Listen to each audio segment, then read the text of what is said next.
Assalamualaikum warahmatullahi wabarakatuh.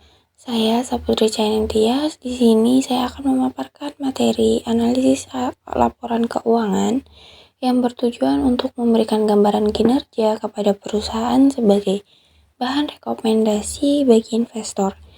Objek penelitian kali ini adalah 3 perusahaan pertambangan batubara yang terdaftar di Bursa Efek Indonesia, yaitu PT Adaro, PT Bukit Asam, dan PT Indo Tambang Raya. PT Adaro Energi Tbk merupakan salah satu perusahaan pertambangan batubara terbesar di Indonesia yang menjalankan kegiatan usaha secara terintegrasi, mulai dari penambangan, pengolahan, hingga penjualan batubara. Perusahaan ini memiliki pangsa pasar yang luas, baik di dalam negeri maupun di pasar ekspor. Di sini kita akan melihat analisis rasio likuiditas. Contohnya ada 2, rasio lancar dan rasio cepat.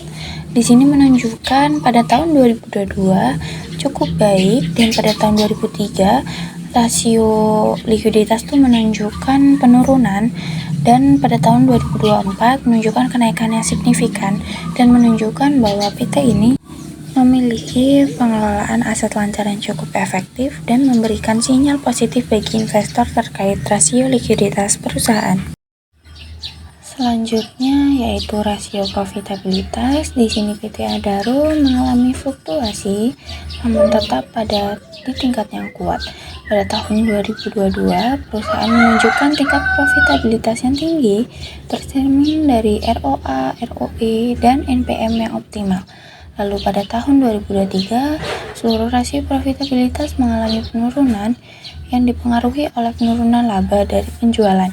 Meskipun demikian, perusahaan masih mampu mencatatkan profitabilitas yang lebih baik. Selanjutnya pada tahun 2024, terjadi pemulihan kinerja yang menunjukkan oleh peningkatan ROA, ROE, dan NPM tetap berada pada tingkat yang paling tinggi.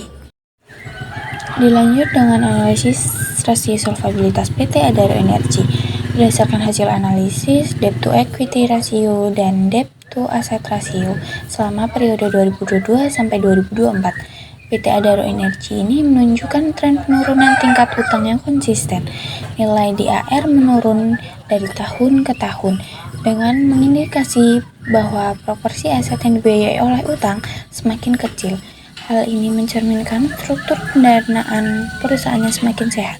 Sejalan dengan itu, nilai DER juga mengalami penurunan signifikan yang menunjukkan berkurangnya ketergantungan perusahaan terhadap pendanaan berbasis hutang dibandingkan dengan modal sendiri. Dengan demikian, PT Adaro ini memiliki rasio keuangan yang semakin rendah dan kemampuan yang lebih baik dalam memenuhi kewajiban jangka panjangnya.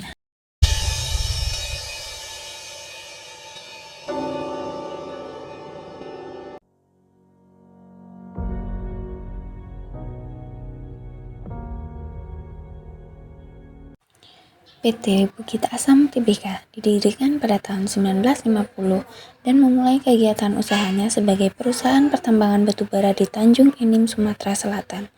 Perusahaan ini kemudian ditetapkan sebagai badan usaha milik negara dan berkembang menjadi salah satu produsen batubara terbesar di Indonesia pada tahun 2002. PT Bukit Asam resmi mencatat sahamnya di Bursa Efek Indonesia. Yang pertama yaitu analisis rasio profitabilitas PT Bukit Asam Tbk selama periode 2022 hingga 2024 menunjukkan tren penurunan. Pada tahun 2022, perusahaan mencatat ROA, ROE, dan NPM tertinggi, kemudian menurun pada tahun 2023 dan menurun kembali pada tahun 2024. Kemudian, perusahaan masih mampu menghasilkan laba yang positif. Selanjutnya yaitu analisis rasio likuiditas. Berdasarkan rasio lancar dan rasio cepat selama periode 2022 dan 2024, likuiditas PT Bukit Asam Tbk menunjukkan tren menurun. Penurunan ini mengindikasikan bahwa kemampuan perusahaan dalam memenuhi kewajiban jangka pendek, baik dengan maupun tanpa memperhitungkan persediaan, semakin melemah dari tahun ke tahun. Selanjutnya yaitu analisis rasio solvabilitas. Nilai DAR meningkat dari 36,25% pada tahun 2022 menjadi 44,38% pada tahun 2023. Kemudian menurun menjadi 39,35% pada tahun 2024. Sementara itu, debt to equity ratio meningkat menjadi 56,86% pada tahun 2022 menjadi 72,63% pada tahun 2024. PT Indo Tambang Raya Megah Tbk didirikan pada tahun 1987 dan bergerak di bidang pertambangan batu bara. Perusahaan ini memiliki kegiatan usaha yang terintegrasi mulai dari penambangan hingga pemasaran dengan fokus pada pasir ekspor. Pada tahun 2007, PT Indo Tambang Raya Megah Tbk resmi mencatat sahamnya di Bursa Efek Indonesia dan hingga kini dikenal sebagai salah satu produsen batubara dengan kualitas tertinggi di Indonesia. Yang pertama yaitu analisis rasio likuiditas PT Indo Tambang Raya Megah Tbk selama periode 2022 hingga 2024 menunjukkan kondisi yang sangat baik. Rasio lancar dan rasio cepat berada pada tingkat tinggi dan cenderung meningkat, yang menandakan kemampuan perusahaan yang sangat kuat dalam memenuhi kewajiban jangka pendek.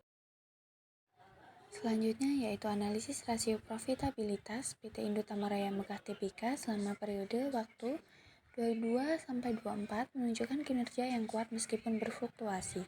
Perusahaan mampu menghasilkan laba yang baik, tercermin dari nilai ROA, ROE, dan NPM yang relatif tinggi dibandingkan perusahaan sejenis sehingga memberikan sinyal positif bagi investor. Selanjutnya yaitu rasio solvabilitas menunjukkan perusahaan cukup aman dalam membiayai asetnya dengan utang.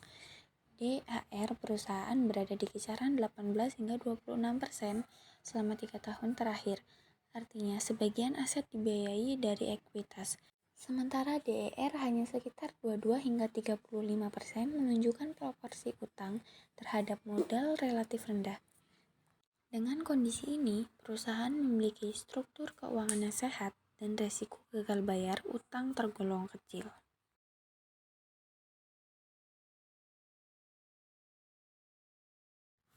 Sekian presentasi dari saya, semoga analisis rasio yang saya paparkan bisa bermanfaat bagi investor.